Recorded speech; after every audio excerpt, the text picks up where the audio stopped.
Financially independent वो व्यक्ति नहीं हो पाएगा जिसकी इनकम भी ज्यादा है और खर्चे भी ज्यादा है। फाइनेंशियली इंडिपेंडेंट वही व्यक्ति हो पाएगा जिसकी रिटायरिंग अर्ली का एक्चुअल मतलब क्या है? मेरी फेवरेट लाइन है ये, personal finance is more personal than finance. ये ख्वाब देखना आप छोड़ दीजिए कि रिटायर अर्ली का मतलब ये है कि आप भाई किसी महाराजा की तरह सिर्फ एक थ्रोन पे बैठे हुए हैं और आसपास आपके सेवक घूम रहे हैं और आपको वो ऐसे अंगूर खिला रहे हैं और आप एकदम ही रिलैक्स मोड में, ऐसा नहीं हो। सोशल मीडिया पे यही दिखाया जाता है। yes. और अगर ऐसा होगा तो वो आपकी बर्बादी होगी। और उस कॉर्पस तक अगर पहुंचना है, स्टेप 1 यू वोंट बिलीव, ये वो स्टेप है जिसे आज की डेट में हर कोई इग्नोर कर रहा है, वो है KES। अगर आप अपनी इनकम को 6 से 10% पर एनम भी बढ़ा पा रहे हैं, बढ़िया है, ये मिनिमम है 6 से 10% के बीच में। रीलें चल रही हैं कि भैया ये मल्टी बैगर है, बड़े बड़े ट्विटर हैंडल्स डाल रहे हैं 3 स्टॉक्स फॉर नेक्स्ट 5 years, बड़े बड़े सपने दिखाए जा रहे हैं कि आपको ये रिटर्न आप क्विकली कमा सकते हो। तब आज 25 साल के हैं और आपने 50 साल में रिटायर होना, यू हैव 25 years, तो आप इसको इन्फ्लेट करते हुए ले जाइए। आज 22,000 का जो खर्चा है वो हर साल अगर 7% से इन्फ्लेट हो तो वो एट द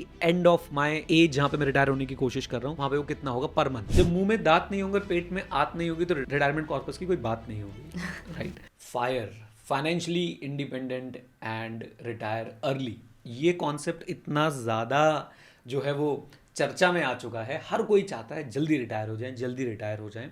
आज हम इस अर्ली रिटायरमेंट के आसपास और क्या क्या इश्यूज हैं उसकी बात करेंगे और आपको एक बेसिक फ्रेमवर्क देने की कोशिश करेंगे जिससे आप लोग अपनी फाइनेंशियल प्लानिंग शुरू कर सकते हैं एंड अर्ली रिटायरमेंट का सपना देखना शुरू करके उसके लिए एक प्लान बना के उस पर चलना भी शुरू कर सकते हैं। राइट। और याद रखिए ये कॉन्टिन्यूस प्रोसेस है, ऐसा नहीं है कि बस आज आपने वीडियो देखी और आप लोग जो है वो अपनी फायर नंबर को अचीव कर लेंगे और सारी चीज़ें हो जाएंगी। मैं अपना पर्सनल एक्सपीरियंस भी शेयर करूंगा और वृंदा का पर्सनल एक्सपीरियंस भी होगा इसके अंदर। हम बहुत डिटेल में इस पर चर्चा करेंगे। आपसे रिक्वेस्ट है कि पूरा एंड तक जुड़े रहिएगा, वीडियो को लाइक कर दीजिएगा। लाइक टारगेट रखते हैं हम लोग 675 लाइक्स का।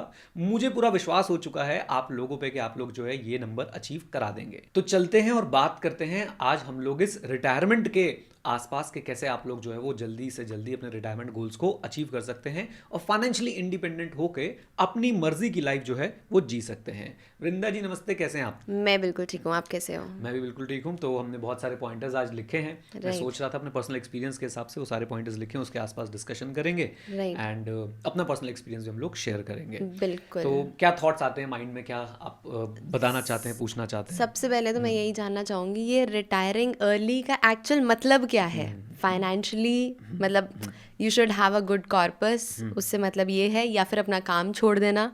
क्या है एक्चुअल मतलब? वृंदा हमेशा वो क्वेश्चन पूछती है जिसका आंसर मैंने लिखा नहीं होता है। ओके। तो ये ना बड़ा टफ क्वेश्चन है और बड़ा पर्सनल क्वेश्चन है। ये हर किसी के लिए अलग हो सकता है। किसी के लिए रिटायरिंग अर्ली ये हो सकता है कि भाई मैं वो काम कर रहा हूँ जो मुझे पसंद नहीं, मुझे ये छोड़ के वो काम करना है जो मुझे पसंद है। राइट। एक मैं ट्विटर हैंडल पे फायर की जो है वो एक्सप्लेनेशन पढ़ रहा था, तो financially independent and recreationally engaged. Right. Recreationally engage, not retired early but recreationally engaged. तो हर किसी के लिए अर्ली रिटायरमेंट का मतलब बिल्कुल अलग हो सकता है। हमेशा एक लाइन ध्यान में रखें, मेरी फेवरेट लाइन है ये, personal finance is more personal than finance. Right. तो आपको हमेशा ये जो डिसीजन है कि रिटायरमेंट अर्ली का मीनिंग क्या है, ये आपके लिए अलग हो सकता है। जैसे मेरे लिए रिटायर अर्ली का मीनिंग यही है कि भाई मैं वो पढ़ा सकूं जो मैं चाहता हूं, ना कि वो पढ़ाना पड़े जो सब चाहते हैं। राइट। मैं उन मुद्दों पे बात कर सकूं जिन मुद्दों पे मैं चाहता हूं। राइट। मेरे लिए, मैं अपने लिए बता सकता हूं, मेरे लिए अर्ली रिटायरमेंट का मीनिंग ये है कि भाई मैं सुबह उठ के अपनी कॉफ़ी पीते हुए आधा घंटा दे सकूं उस कॉफ़ी को, आराम से उस कॉफ़ी के साथ एक प्रोटीन बार चल रही है और मैं शांति से एक बैठ के जो है वो रीडिंग कर रहा हूँ या कुछ अच्छी चीज़ें पढ़ रहा हूँ या अच्छी चीज़ें सुन रहा हूँ। उसके बाद मैं अपने बच्चों को स्कूल छोड़ने जा सकूं, मैं उनके साथ समय बिता सकूं, मैं अपने जिन लोगों से मुझे प्यार है मैं उन लोगों के साथ बैठ सकूं, उन लोगों के साथ समय बिता सकूं और जो मेरे शौक है मैं उनको पूरा कर सकूं। राइट। लेकिन मेरे लिए कभी भी रिटायर अर्ली का मतलब ये नहीं कि मैं काम करना छोड़ दूं। कईयों के लिए हो सकता है कि भाई बिल्कुल अब तो रिलैक्स, एकदम चिल मोड। किसी के लिए ट्रैवलिंग गोल हो सकता है। हमारे एक टीचर हैं अजय जैन सर, उनके लिए ट्रैवलिंग मेरे ख्याल से बहुत बड़ा गोल था। वो सेक्सोफोन बजाते हैं, वो उनके लिए बड़ा गोल था। राइट। सो हर किसी का रिटायर अर्ली की डेफिनेशन कंप्लीटली डिफरेंट हो सकती है, कंप्लीटली डिफरेंट। राइट। सो सबसे पहला ना फायर में मेरे हिसाब से जो आपने क्वेश्चन पूछा वही डिसीजन लेना चाहिए कि भैया what is your RE, what is your what is your meaning of retiring early, what is your meaning of recreationally engaged, right? So मैंने आपको अपने ग्लिम्स दिए कि मैं कैसी लाइफ चाहता हूँ रिटायरमेंट में, एंड मैं वैसी लाइफ ऑलमोस्ट जी रहा हूँ. कभी कभी काम का स्ट्रेस हो जाता है, बट मुझे लगता है उतना स्ट्रेस होना भी चाहिए यार. अगर बिल्कुल स्ट्रेस फ्री लाइफ होगी तो मजा नहीं आएगा जीवन में, राइट? और एक बात और बता दूं कि रिटायर अर्ली का मतलब ये बिल्कुल नहीं है कि आपको स्ट्रेस नहीं होगा. ये ख्वाब देखना आप छोड़ दीजिए कि रिटायर अर्ली का मतलब ये है कि आप भाई जो है किसी महाराजा की तरह सिर्फ एक थ्रोन पे बैठे हुए हैं और आसपास आपके सेवक घूम रहे हैं और आपको वो ऐसे अंगूर खिला रहे हैं और आप एकदम ही रिलैक्स मोड में. ऐसा नहीं होगा. सोशल मीडिया पे यही दिखाया जाता है. यस. और अगर ऐसा होगा तो वो आपकी बर्बादी होगी.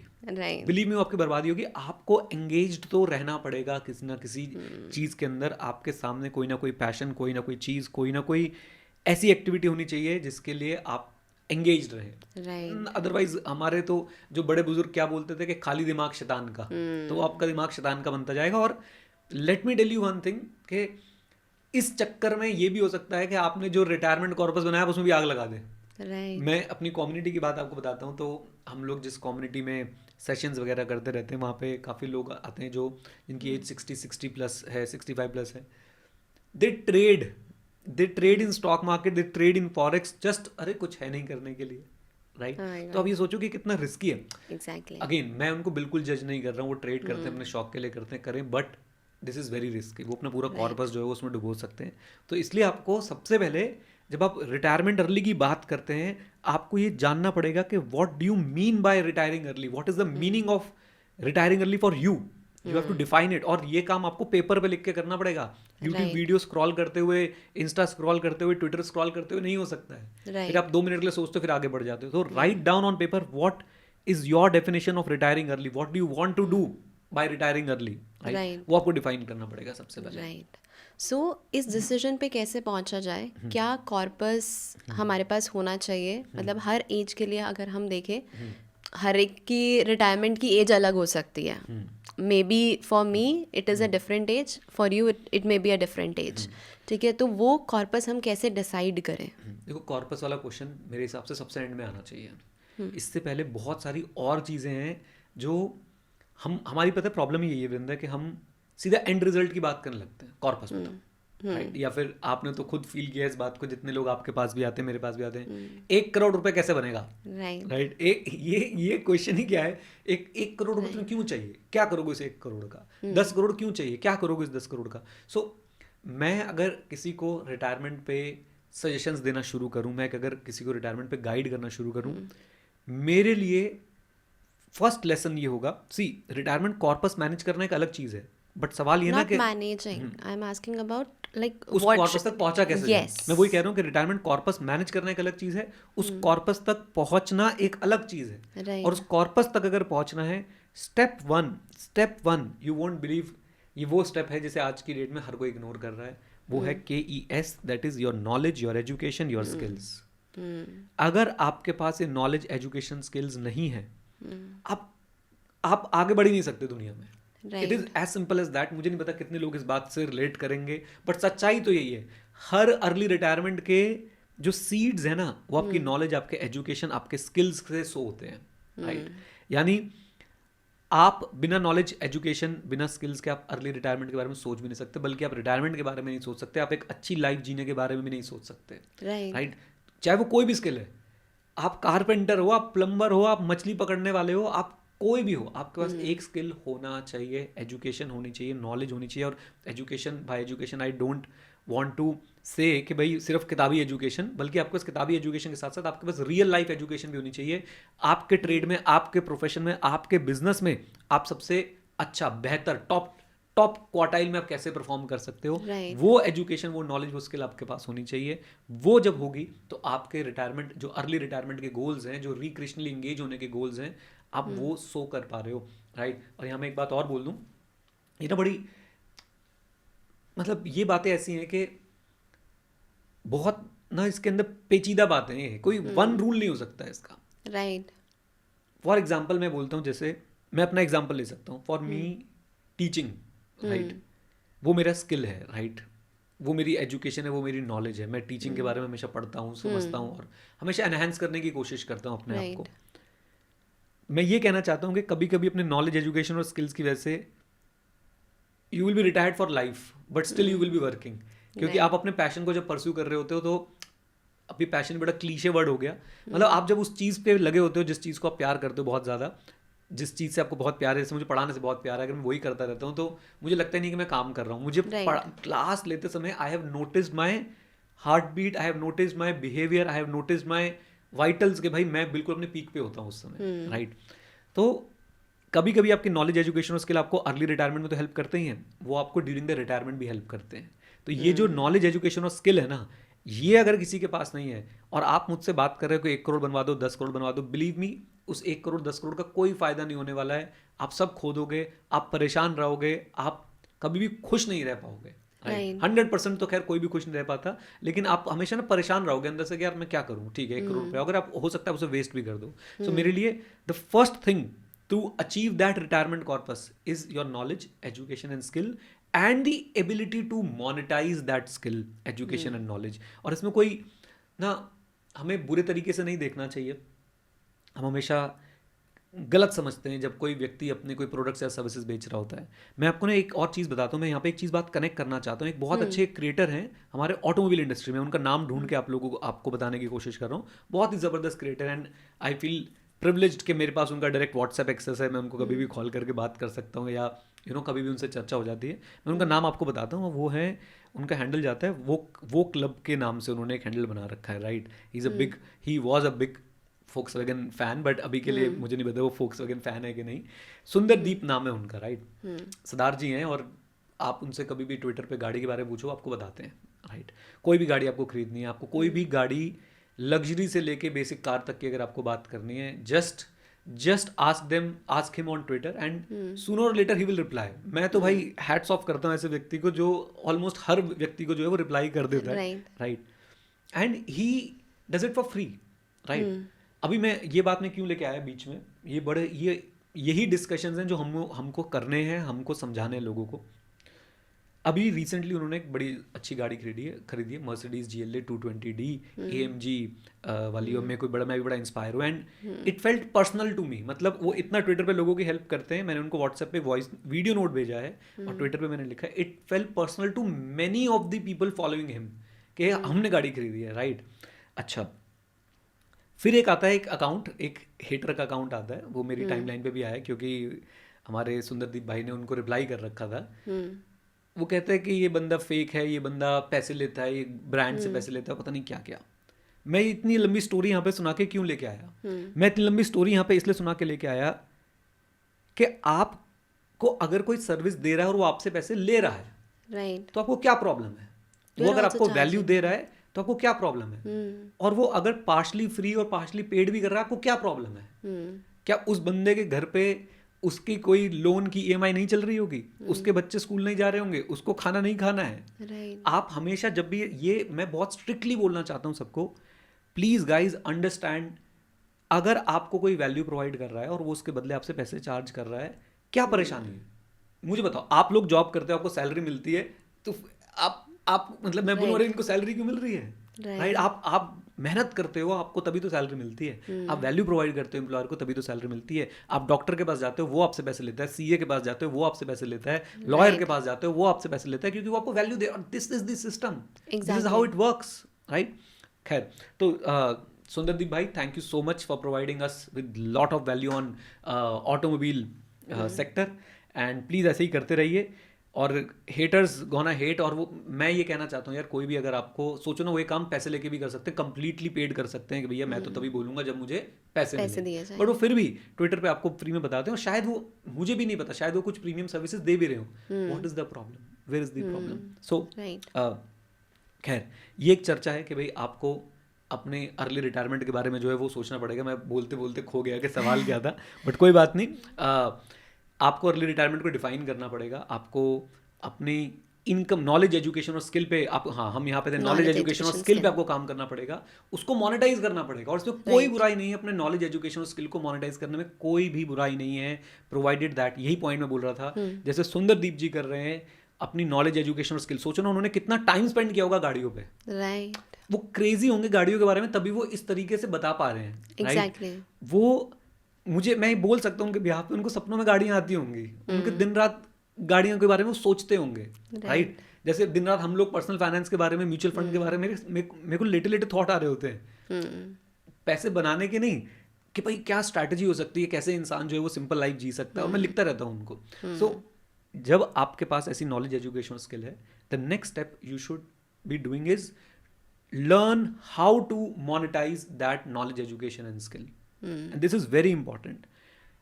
वहां से आपके पास, अभी आपका जो क्वेश्चन रिटायरमेंट कॉर्पस पे कैसे पूछना, वहीं पे हम पहुंच रहे हैं, बट मैं चाह रहा था कि इसके बिल्कुल डिटेल एस्पेक्ट्स उठाऊं मैं.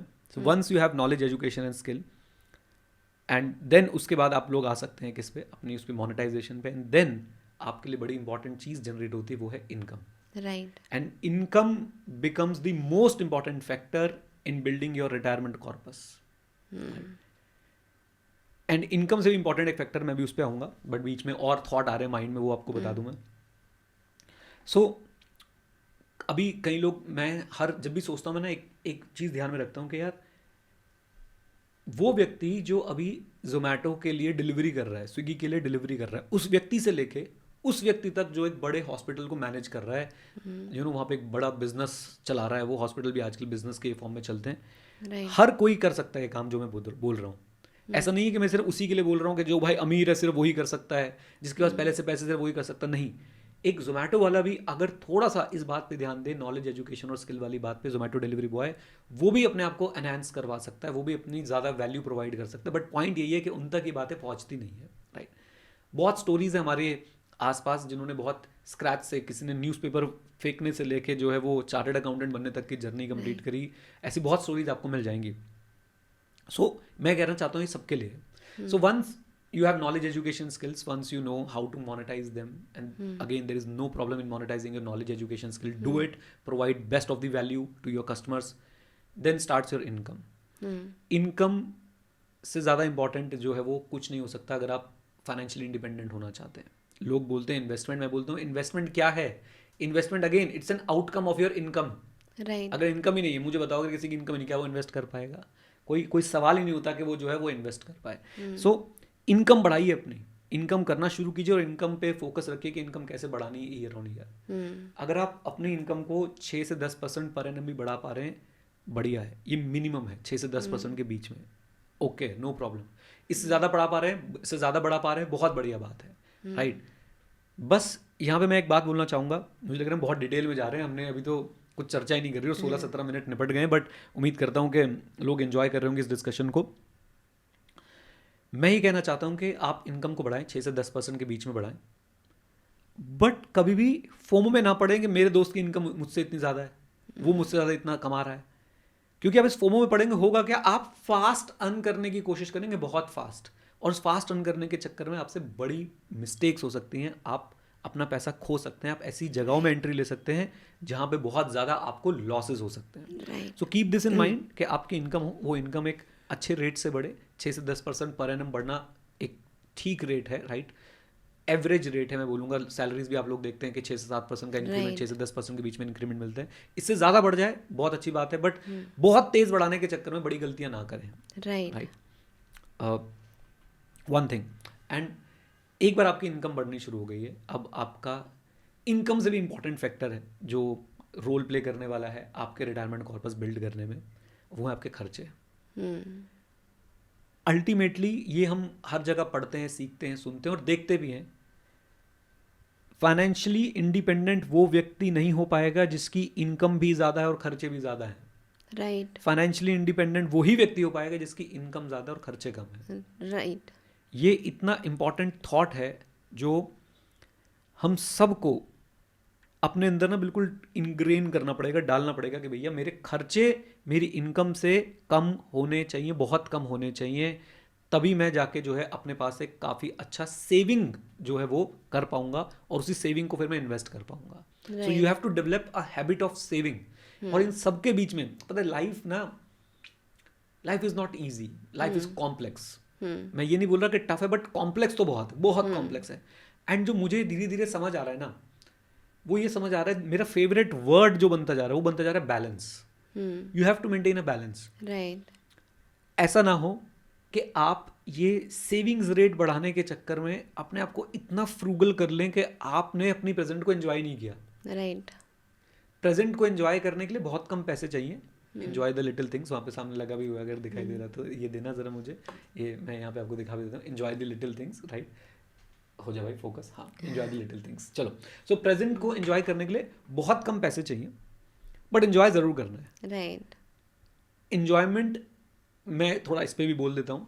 प्रेजेंट को एंजॉय करने का मतलब ये भी हो सकता है कि आप किसी बहुत ही बड़े मल्टीप्लेक्स में जाके रिक्लाइनर वाली सीट्स लेके एकदम पॉपकॉर्न की बाल्टी लेके एंजॉय कर रहे हो. और ये भी हो सकता है कि आप अपनी फैमिली के साथ बैठ के अपनी टीवी पे, नेटफ्लिक्स पे बैठ के कुछ एंजॉय कर रहे हो, या यूट्यूब पे बैठ के कुछ एंजॉय कर रहे हो. So you have to define your enjoyment and you have to enjoy your life. Otherwise होगा क्या, जब मुंह में दांत नहीं होंगे, पेट में आत नहीं होगी, तो रिटायरमेंट कॉर्पस की कोई बात नहीं होगी. राइट. तो ये बहुत ज़रूरी है कि आप अपने प्रेजेंट को भी इंजॉय करें. ट्रू. इतना भी फ्रूगल मत हो जाओ कि आप अपने प्रेजेंट को बिल्कुल ही दरकिनार कर दो. राइट. और एक बात मैं आपको बताता हूँ, एक साइड इफेक्ट है इसका. अगर आप बहुत फ्रूगल लाइफ जीना शुरू कर देते हो तो आप फ्रूगल ही रहते हो, और फिर ना आप हर इंजॉयमेंट से ना अपने आप को दूर कर लेते हो. आपको लगता है यार ये तो बहुत महंगा है. जब आपके पास पैसे हैं भी तो भी आपको लगता है तो बहुत महंगे, क्योंकि आपने अपने आप को मोटिवेट वैसे कर रखा है. Money is a tool. Money should be used as a tool to live a better life. Right. It should not be used as a comparison score card. तेरे कितने मेरे कितने, ऐसे यूज नहीं होना चाहिए. अगर आपके पास पैसा है तो याद रखिए आपने सेविंग्स की हैबिट डेवलप करनी है, खर्चे कम से कम करने हैं, आपने इन्वेस्टिंग अच्छी करनी है, बट आपने अपने प्रेजेंट को भी इंजॉय करना है. If you can buy something जिससे आपकी लाइफ बेटर होती है, आपके परिवार की लाइफ बेटर होती है, चाहे वो अच्छा खाना हो, वो अच्छे कपड़े हों. अगेन ये आपको समझना पड़ेगा कि अच्छे कपड़े का मतलब फिर सिर्फ ये नहीं होता कि भाई आप चले गए और आप 15,000 रुपए की टी शर्ट ले रहे हो, ब्रांड यहाँ पे चिल्ला चिल्ला के बोल रहा है कि देखो 15,000 की टी शर्ट है. आपको 1,000 रुपए वाली टी शर्ट भी बहुत अच्छी लग सकती है depending upon your taste. Right. So you have to enjoy your present at any cost. You have to develop a habit of saving. You have to keep your expenses in control. And तभी बोलता हूँ the word is balance. You have to balance between enjoyment, saving. Right. आपका saving rate, आपका खर्चों का rate, ये चीज़ें आपको बैलेंस करनी पड़ेंगी. राइट. ग्रेजुअली अपनी इनकम बढ़ाते जाइए. अपने एक्सपेंसेस को अपनी इनकम के हिसाब से मत बढ़ने दीजिए. प्रेजेंट को एंजॉय करते रहिए. बड़ा अमाउंट, सबसे बड़ा अमाउंट जो आप सेव कर सकते हैं वो करने की कोशिश कीजिए. कोई मैं डिफाइन नहीं कर रहा हूँ. एक 20,000 रुपये महीना कमाने वाले के लिए 500 रुपये भी बहुत बड़ी बात हो सकती है सेव करना. और एक 2 लाख रुपए कमाने वाले के लिए शायद हो सकता है कि वो 1 लाख रुपए भी इन्वेस्ट कर पाए, क्योंकि इसके पास इन्वेस्टेबल सरप्लस ज़्यादा बन रहा है. राइट. तो ये है कि आप इसको जब इन्वेस्ट करना शुरू करेंगे तब जाके आप सोचें. अब आप सोचेंगे रिटायरमेंट कॉर्पस के बारे में. राइट. एंड इसके लिए मैंने कुछ पॉइंटर्स भी लिखे थे. तो इनकम, यहाँ पे एक चीज़ मैं हाँ ऐड जी, करना हाँ जी, चाहूँगी. please. जैसे जैसे इनकम बढ़ती है ना, स्पेसिफिकली मैंने देखा है कि लाइफस्टाइल हम इतना ज़्यादा इंक्रीज कर लेते हैं. जनरली ये होता है कि आप इतना ज़्यादा इंक्रीज करके बैठ जाते हो कि सेविंग का रेट शायद और कम ही हो रहा होता है. Right. So that is a blunder. मैं आपको बताता हूँ इसमें ना, मुझे तो इतना मज़ा आता है इन सब चीज़ों पे चर्चा करने में. ब्लंडर किसी के लिए है, किसी के लिए नहीं है. फॉर एग्जाम्पल, आपका लाइफस्टाइल क्या बढ़ रहा है, आपका लाइफस्टाइल किस चीज़ पे आपका खर्चा बढ़ रहा है. फॉर एग्जाम्पल, आपने जो है वो आपकी इनकम बढ़ी और आपने एक बहुत महंगी गाड़ी खरीद ली. अगेन मैं आपको जज नहीं कर रहा उस पर, आपने खरीदी, आपका डिसीजन. राइट. बट क्या उस गाड़ी से आपकी लाइफ बेटर हुई, या सिर्फ आपने स्कोर कार्ड के चलते खरीदी है? तो उसके Actually पास वाली गाड़ी है, problem. मेरे पास भी वाली गाड़ी Right. होनी चाहिए. आप अगर अपने लाइफस्टाइल को अपग्रेड कर रहे हो उसमें कोई प्रॉब्लम नहीं है. आप पहले जो खाना खाते थे शायद उसकी क्वालिटी अच्छी नहीं थी, और हम सबको पता है इंडिया में फूड को लेके क्या क्या इश्यूज है. अब आप जो खाना खा रहे हो उसकी क्वालिटी अच्छी है. राइट. पहले आप प्रोटीन इनटेक दूसरे सोर्सेज से कर रहे थे. मैं एक एग्जांपल दे रहा हूँ. मैं कोई भाई प्रोटीन पगलू नहीं हूँ, ना ही मुझे बहुत ज़्यादा नॉलेज है. लेकिन अब आप और ज़्यादा जो बेस्ट से बेस्ट क्वालिटी का प्रोटीन मिल सकता है, बेस्ट से बेस्ट क्वालिटी का मिल्क, पनीर, बेस्ट से बेस्ट क्वालिटी के चावल, दाल, इसमें भी ऑब्वियसली क्वालिटी होती है. राइट.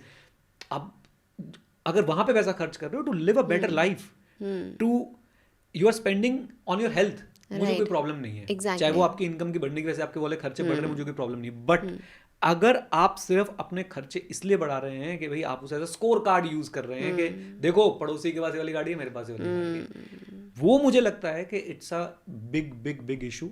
वो आपको जो आपने बात बोली वहाँ मैं एग्री करता हूँ कि आपको वो कंट्रोल करना पड़ेगा. राइट. अपने लाइफस्टाइल को अपने तरीके से जीना है, किसी और के तरीके से नहीं जीना है. राइट.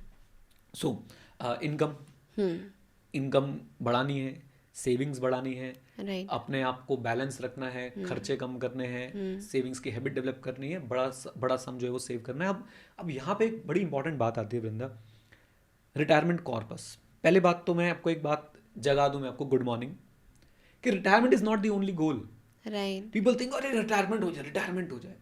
भाई आपके और भी गोल्स हो सकते हैं लाइफ में. फाइनेंशियल गोल्स में आपकी खुद की शादी आ सकती है, आपके आपका घर खरीदना आ सकता है. बहुत सारी डिफरेंट डिफरेंट चीज़ें हैं जो आ सकती हैं इसके अंदर. तो पहली बात, आप अगर सिर्फ रिटायरमेंट गोल को लेकर चल रहे हो कि सिर्फ वो अचीव करना है, बिलीव मी आप गलत कर रहे हो, बहुत ज़्यादा गलत कर रहे हो. Right. There are multiple goals. There are multiple goals. और इसीलिए मैं बोलता हूँ कि भाई जागो, गुड मॉर्निंग, उठो, अपने मेजर फाइनेंशियल गोल्स लिखो कि भाई मेरा गोल क्या है. ओके, आज से 10 साल में ये बड़ा खर्चा आ सकता है. आज से जैसे मुझे पता है मेरी डॉटर की हायर एजुकेशन का खर्चा आने वाले 6 से 7 साल के अंदर मेरे सामने आ जाएगा. राइट. तो I have to plan for that. मुझे पता है कि भाई मेरी रिटायरमेंट भी मुझे लगता है आने वाले 10-15 साल में आ जाएगी. I have to look for that. और जो मेरा घर खरीदने वाला गोल था, वो सब चीज़ें मैंने अचीव कर ली, तो वो मेरे लिए अब नहीं है. राइट. तो आपको अपने फाइनेंशियल गोल्स लिखने, हर गोल को प्रॉपरली आपने डिफाइन करना है. यहाँ पे एक बात मैं बोलना चाहूँगा कि जब मैं बोलता हूँ प्रॉपरली डिफाइन करना, लोग सोचते हैं अच्छा मैं लिखूंगा मुझे चाहिए 7.5 करोड़ 50 लाख एंड 7.5 करोड़ 20,000 25 रुपये. नहीं, ऐसा नहीं हो सकता. It's a game of approximation. आपको हर गोल का एक अप्रॉक्सीमेट अमाउंट पता करना है कि okay this is the amount I require. वो कैसे पता करेंगे, मैं आपको वो रास्ता बताता हूँ. सिंपल है. आज क्या खर्चा है उसे इन्फ्लेट करें तब तक जब तक वो गोल आपको, जब तक वो पैसे आपको चाहिए. फॉर एग्जाम्पल बच्चों की हायर एजुकेशन. आज जिस तरह की हायर एजुकेशन आप उन्हें दिलवाना चाह रहे हैं, वैसे तो यही बहुत लेवल पे गलत लगता है कि आप उन्हें दिलवाना चाह रहे हैं higher education, but let us say कि आप उनको इंजीनियरिंग करवाना चाह रहे हैं XYZ इंस्टीट्यूट से, कॉलेज से, यूनिवर्सिटी से. आज उसका जो खर्चा है आप उसे इन्फ्लेट करें. उसे इन्फ्लेट करके ले जाएं. आज से जितने साल बाद भी वो खर्चा आपका आने वाला है, 10 साल बाद, 15 साल बाद, 7 साल बाद, 6 साल बाद. इन्फ्लेशन का रेट क्या यूज़ करें. When it comes to education inflation, please use 10 to 12%. Right. Medical में 14% यूज करें. आप जनरल इन्फ्लेशन में 7% यूज करें. सो एक एग्जांपल, जैसे कि 10 साल बाद बच्चे की हायर एजुकेशन का खर्चा आने वाला है. आज क्या खर्चा है उसे 10 साल तक इन्फ्लेट करके देखें क्या खर्चा आएगा. वो आपका गोल बन गया, एक गोल. अब उस गोल को रिवर्स इंजीनियर करेंगे. उस गोल को अचीव करने के लिए मुझे क्या क्या करना है. राइट. मान लीजिए वो गोल आ रहा था 6 करोड़ रुपए का, 5 करोड़ रुपए का, 1 करोड़ रुपए का, whatever the amount is, हर किसी का अलग होगा. अब उस गोल को अचीव करने के लिए आज से अगर आप स्टार्ट करें, आपके पास करंट क्या पैसे हैं उस गोल के लिए, वहाँ से आपके गोल तक पहुँचने में आपको क्या क्या इंस्ट्रूमेंट्स यूज़ करने पड़ेंगे. यहाँ मैं एक बहुत बड़ी मिथ और तोड़ना चाहता हूँ, और वो मिथ ये है कि लोग सोचते हैं कि भाई बस गोल डिसाइड हो गया, अब लगा दो स्मॉल कैप मिड कैप में, मैं तो बहुत लंबे समय के लिए इन्वेस्ट कर सकता हूँ, मैं तो अपनी भाई मैं रिस्क एपिटाइट मेरी बहुत है. And this is the biggest mistake, one of the biggest mistake you are doing. Once you have decided you need this much amount, then you have to decide कि उन अमाउंट्स तक आपने पहुंचना कैसे, कौन से इंस्ट्रूमेंट्स का यूज करके, और कौन सी एसेट क्लास का यूज करके. और एसेट क्लास में सिर्फ लोगों को लगता है इक्विटी, क्यों ग्लैमरस है, क्यों रीलें चल रही हैं कि भैया ये मल्टी बैगर है. राइट. और बड़े बड़े ट्विटर हैंडल्स डाल रहे हैं 3 stocks फॉर नेक्स्ट 5 years. बड़े बड़े सपने दिखाए जा रहे हैं कि आपको ये रिटर्न आप क्विकली कमा सकते हो. शॉर्ट टर्म के लिए भी मनी पार्क करना है तो भी आप ये तो कमा ही लोगे.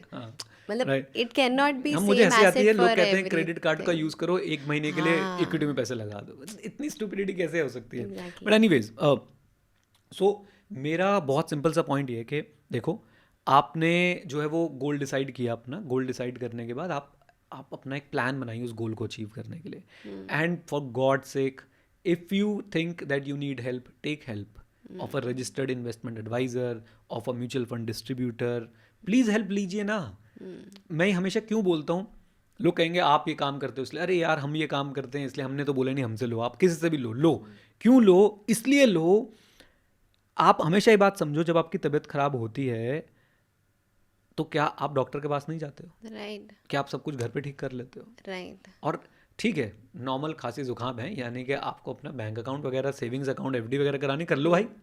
लेकिन आपको भाई कोई बड़ी तबीयत खराब हो गई, आपके भगवान ना करे ऐसा हो, तो आप एक जाएंगे ना एक ऐसे व्यक्ति के पास जो आपको गाइड करेगा. राइट. सो आप उसमें हेल्प लीजिए कि ये मेरे गोल मैंने निकालने की कोशिश करी, और अगेन क्या पता आपने अपने गोल ही गलत बनाए हो.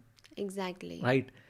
क्या पता आपने चीज़ें कंसिडर ना की हो जो आपको ज़रूरत पड़ सकती है. एक अच्छा फाइनेंशियल प्लानर, एक अच्छा MFD आपके गोल्स बनाने में भी हेल्प कर सकता है. तो वो गोल्स बनाइए, प्रॉपरली उन गोल्स को अचीव करने के प्लान बनाइए, and please for God sake stick to that plan. Right. भागिए मत इधर उधर कि भाई अब मैं अरे गोल्ड ऊपर बढ़ गया गोल्ड खरीद लेता हूँ, सिल्वर ऊपर बढ़ गया सिल्वर खरीद लेता हूँ, अच्छा फलाने वाले स्टॉक ये खरीद लेता हूँ, मोमेंटम में चला जाता हूँ, इसमें चला जा। ये इतनी बड़ी स्टूपिडिटी है। और ये स्टूपिडिटी होती क्यों है? Because of lack of clear goals. Right. अगर क्लियर गोल्स होंगे, आपके पास एक प्लान होगा उनको अचीव करने का, मोर और लेस आप उसी प्लान पे रहेंगे। मैं ये नहीं कह रहा आप बिल्कुल स्ट्रेट लाइन में चलेंगे, आप इधर इधर इधर इधर होते होते, लेकिन फिर आप उसी डायरेक्शन पे आ जाएंगे, उसी वे पे आ जाएंगे। जब आपके पास गोल नहीं होता, प्लान नहीं होता, तो आप करते हैं स्टूपिडिटी। गंगा गया गंगा राम, जमुना गया जमुना राम, जहां जिसने जो बोल दिया वहां आपने इन्वेस्ट कर लिया। और यहाँ पे भी एक अच्छे इन्वेस्टमेंट एडवाइजर का, फी ओनली फाइनेंशियल एडवाइजर का, एमएफडी का रोल आता है कि वो आपको उस पाथ पे बने रहने में हेल्प करता है। Right. So please please please मेरी बात को मानिए कि आप गोल बनाइए, गोल को अचीव करने के लिए प्लान बनाइए, उस प्लान में वेल डाइवर्सिफाइड एसेट क्लासेस रखिए और उस प्लान पे स्टिक करिए। इतनी सी बात है। राइट। सो जैसा हम डिस्कस कर रहे थे, एक बात मैंने आपको बता दी कि okay this should be the goal and ये सारी चीज़ें।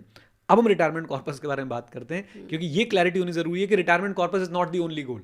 राइट। आपके पास बहुत सारे गोल्स हो सकते हैं, आपने वो गोल्स फुलफिल करने हैं। और इन सब में एक दो बातें और जो मैं हमेशा बोलता हूँ कि अपनी risk coverage, medical insurance, life insurance, emergency fund. मैं कहता रहा हूँ जिंदगी का नाम अगर कोई दूसरा नाम मुझे देना पड़े तो मैं बोलूँगा balance. It's all about balancing. Right. आप कैसे सारी चीज़ों को बैलेंस करके चलते हो। और आपको कभी कभी थकान महसूस होगी, यार क्या क्या करना है यार, but again it's balance, you have to maintain it. Right. Now so I think जो आपने चीज़ बोली ना कि गोल्स आप बना रहे हो उसे अचीव करना है, बट उससे पहले मेडिकल इंश्योरेंस, टर्म इंश्योरेंस आपका ज़रूर होना चाहिए। बिल्कुल मतलब जितने ज़्यादा इंपॉर्टेंट गोल्स हैं उससे ज़्यादा इंपॉर्टेंट है आपका इंश्योरेंस। Completely agreed. ये अगर आपके पास नहीं है और आप अपना कॉर्पस बनाए जा रहे हो, भगवान ना करे कोई मेडिकल इमरजेंसी आए, वो it will destroy everything. Complete wipe out कर देगी आपके Yes. कॉर्पस को। तो बिल्कुल ठीक बोल रहे हैं आप, वो पहले होना चाहिए। Okay, now moving to the retirement corpus. ठीक है ना, जिसके लिए हम लोग यहाँ बैठे थे, financially independent and retire early. See, मैं आपको नंबर्स दिखा सकता हूँ। नंबर्स देखने में लोगों को डोपामीन भी बहुत ज़्यादा हिट मिलता है। एक्सेल शीट, और एक्सेल इंपॉर्टेंट है। मैं आप लोगों को कैसे समझाऊं, पीपल विल क्रिटिसाइज यू, अरे एक्सेल पे तो कोई भी अमीर बन सकता है। एक्सेल से शुरुआत तो एक्सेल से ही होगी। मेरी भी एक्सेल से हुई थी कि भाई मैंने ही एक्सेल पे नंबर डालने शुरू किए थे कि कैसे क्या मुझे चाहिए, क्योंकि आप अपने नंबर्स कैसे जानोगे? आप एक्सेल से ही जानोगे, आप कैलकुलेटर से ही जानोगे। अवेयरनेस वहीं से आनी शुरू होती है। Yes, and awareness precedes change. एक काफ़ी अच्छी किताब थी, उसका नाम भूल रहा हूँ, शायद the magic of thinking big या फिर थिंक एंड ग्रो रिच, कोई किताब थी, उसमें लिखा था awareness precedes change. Okay, now moving forward, retirement number कैसे निकालना है? Again very simple. आज आपके क्या घर के खर्चे हैं जो आपको लगता है कि हमेशा ही होंगे। मैंने क्या बोला? जो आपको लगता है हमेशा ही होंगे। जैसे कि आपके बच्चों की स्कूल फीस आप हमेशा पे नहीं करेंगे, राइट? आप हो सकता है आज रेंट पे हो, लेकिन शायद आप अपना घर प्लान कर रहे हो, तो शायद आप रेंट हमेशा पे नहीं करेंगे। सो आप अपने वो खर्चे ज़रूर लिखिए जो खर्चे आपके आज हैं और आपको लगता है हमेशा ही होंगे, और थोड़ा सा उनको इन्फ्लेटेड ही रखिए। मतलब अगर 40,000 है तो 45 ही पकड़ना, 20 है तो 22 ही पकड़ना, 23 ही पकड़ना। ये खर्चा आपका स्टार्टिंग पॉइंट होगा रिटायरमेंट कॉर्पस प्लान करने के लिए। सो लेट अस से आपका खर्चा आज है 20,000 या 25,000, राइट? वो खर्चे जो हमेशा ही होने, जिनके बिना आप सर्वाइव नहीं कर सकते, थोड़ा सा उसको आपने इन्फ्लेट कर लिया कि ठीक है 20 हो रहे तो 22-23 ऐसा पकड़ लिया। अब फिर से इनको इन्फ्लेट कीजिए। अगेन हर साल यहाँ पे आप 7% की इन्फ्लेशन ले सकते हैं। एजुकेशन में 10%, मैंने आपको बोला था, मेडिकल में 14% के आसपास इन्फ्लेशन होती है, और यहाँ पे आपके पास 10% की इन्फ्लेशन, आप 7% की इन्फ्लेशन आप लोग ले सकते हैं।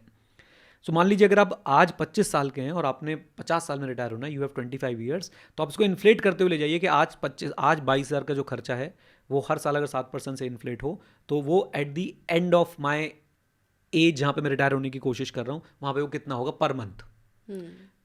For the sake of simplicity मान लेते हैं वो खर्चा निकला 2 लाख रुपए। मैंने कैलकुलेट नहीं किया है, डिटेल्स में आप लोग अपने नंबर्स खुद डाल के देख सकते हैं, राइट?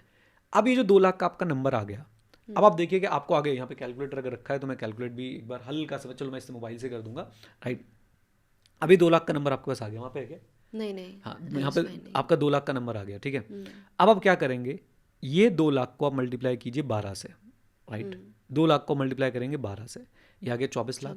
अब आप कितने साल रिटायरमेंट के बाद की लाइफ देख रहे हैं? Let us say you are expecting that you will live by 90 years, live for 90 years, तो आप उसे मल्टीप्लाई कर सकते हैं किससे? 40 से, और यहाँ पे आपका 9 करोड़ 60 लाख का कॉर्पस जो है वो आपको चाहिए होगा उस समय, राइट? बहुत लोग इस पे क्वेश्चन कर सकते हैं, बहुत लोग इस पे चर्चाएं कर सकते हैं, इसलिए मैंने कोई एग्जैक्ट नंबर नहीं दिया। मैंने यहाँ पे एज्यूम किया है कि रिटायरमेंट जब आप हो जाएंगे, जब आप 50 ईयर्स में अपनी रिटायरमेंट अचीव कर लेंगे, उसके बाद आप वो पैसा बिल्कुल ऐसी जगह पे लगाएंगे जो आपको इन्फ्लेशन के आसपास के रिटर्न दे रहा होगा, पोस्ट टैक्स इन्फ्लेशन के आसपास आपको रिटर्न दे रहा होगा, सेफ जगहों पे अपना पैसा पार्क करेंगे। अगेन इसमें अलग अलग स्ट्रैटेजीज हैं। मैंने क्या बोला था, रिटायरमेंट कॉर्पस को मैनेज करना is a different thing, retirement corpus को अचीव करना is a different thing. Right. तो रिटायरमेंट कॉर्पस को मैनेज कैसे करना है वो एक कंप्लीटली डिफरेंट स्ट्रैटेजी है। उसमें आप सीक्वेंस रिस्क को ध्यान में रखते हैं, उसमें आप लोग जो है वो डिफरेंट डिफरेंट बकेट्स बनाते हैं अपने पैसे को पार्क करने के लिए। अगेन आपकी उस समय बहुत पर्सनल सिचुएशन क्या है, आपके पास घर अपना है, आपके बच्चे सेटल्ड हैं कि नहीं है, an number of factors are there. Again personal finance is more personal than finance. तो वो चीज़ आपको वहाँ पे ध्यान में रखते हुए अपनी वो रिटायरमेंट कॉर्पस को मैनेज करने की स्ट्रैटेजी जो है वो बनानी पड़ेगी। अब जो 9 करोड़ 60 लाख मैंने निकाला ना, कई लोग देख के सुन के इसको घबरा जाएंगे। पहली बात, मैंने इसमें आर्बिट्रेरी नंबर लिया कि 25,000 का 2 लाख हो जाएगा, राइट। वो कम भी हो सकता है, ज़्यादा भी हो सकता है। दूसरी बात, आप मत पड़ो ना इस चक्कर में कि 9 करोड़ 60 लाख है। आप अपना अमाउंट निकालो, वो 4 करोड़ हो सकता है, 5 करोड़ हो सकता है, 3 करोड़ हो सकता है, 15 करोड़ हो सकता है, 20 करोड़ हो सकता है। जैसे मेरे लिए मेरा रिटायरमेंट नंबर मुझे लगता था कि 15 crore is my retirement number, right. अब आपने जब वो रिटायरमेंट नंबर आपका एक बार डिसाइड हो गया, now again reverse engineering, make a plan to achieve that retirement corpus.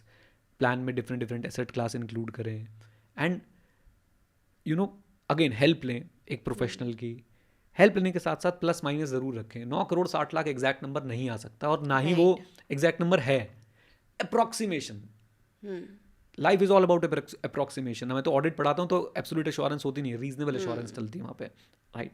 सो ये है गेम रिटायरमेंट का, ये है गेम रिटायरमेंट कॉर्पस को अचीव करने का, राइट। ये वो बातें जिन पे शायद सोशल मीडिया में बहुत कम बातें होती हैं। सोशल मीडिया, ये लो भैया ये नंबर ऐसे अचीव होगा, ये कंफर्टेबल रिटायरमेंट, ये सी वाली रिटायरमेंट, ये गो वाली retirement. Please please save your self, right. And again मैं किसी को ऐसे नीचे नहीं दिखाना चाहता, हर कोई अपनी बेस्ट कोशिश कर रहा है, बट पॉइंट ये है कि शायद मैंने उसको प्रैक्टिकली एक्सपीरियंस कर लिया है, तो मैं वो आपको बातें बता पा रहा हूँ जो नहीं मिलेंगी आपको और कहीं। एक 20 साल का व्यक्ति जब रील बनाएगा रिटायरमेंट पे तो शायद उसको पता ना हो कि what retirement actually means, right. और एक 40 साल का व्यक्ति जो अपने गोल्स को अचीव कर चुका है, जब वो बात करेगा तो वो डिफरेंट तरीके से बात करेगा। और again I am not the most intelligent person on this matter, मुझसे बहुत इंटेलिजेंट बहुत कामयाब लोग बैठे हैं, वो बात करेंगे तो शायद वो मुझसे ज़्यादा वैल्यू ऐड कर पाएंगे। बट आपने रियल चीज़ें देखी हैं, like you have experienced it, और आपने सारे गोल प्लानिंग अपनी करी थी and you have achieved almost everything. सारी चीज़ें अब आपकी इन लाइन है, कैसे कैसे करना है, क्या है। सो यस, एक चीज़ मैं और ऐड करूँ इसके अंदर, बिल्कुल प्रैक्टिकल चीज़, मैं ये गारंटी से बोल सकता हूँ आपको डर लगेगा। आप कितना ही बड़ा कॉर्पस बना लो, आप एक आम आदमी तो आपको डर लगेगा। इवन मुझे लगता है अंबानी को भी डर लगता होगा भाई, कि भाई अब क्या होगा भाई, ये कहीं पैसे वैसे खत्म तो नहीं हो जाएंगे। और ये डर बहुत नेचुरल है और मैं इसको रिलेट कर सकता हूँ। आपको हर एग्जाम से पहले डर लगता है, चाहे आप कितने बड़े खिलाड़ी हो। मैंने भी NISM के एग्जाम्स क्लियर किए, आपने NISM के एग्जाम क्लियर किया, हम कितने बड़े खिलाड़ी क्यों ना, हमें कितनी नॉलेज क्यों ना, लेकिन एग्जाम में एक तो हार्ट बीट तो थोड़ी तो डिफरेंट होती है ना, थोड़ा सा ऐसा गला सूखता है तो डर लगेगा आपको। And it is completely normal and natural. आप धीरे धीरे यूज टू होंगे, जब आप रिटायरमेंट फेज में आएंगे आप धीरे धीरे यूज टू होंगे उसके।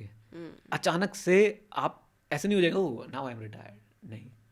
एंड अभी तो खैर बाय गॉड्स ग्रेस मैं अपनी कॉर्पस में से कुछ भी विड्रॉ नहीं कर रहा हूँ, और मुझे लगता है कि जो भी मैंने काम किया अपने प्राइम ईयर्स में, वो काम ऐसा है कि जो मुझे अभी और ज़्यादा जो है वो अर्निंग करके देता ही रहेगा, एक्टिव इनकम मेरी चलती रहेगी। बट आई एम श्योर जब मैं पहली बार पैसे अपने कॉर्पस से पैसा निकालूंगा तो मुझे डर लगेगा, मेरे हाथ कांपेंगे और मुझे हमेशा माइंड में रहेगा कि पैसा खत्म हो जाएगा। Although what ever was required, मैंने उससे डबल काम किया और उससे ज़्यादा अच्छा कॉर्पस बनाया, बट फिर भी मुझे लगता है कि डर लगेगा और डरना ज़रूरी भी है।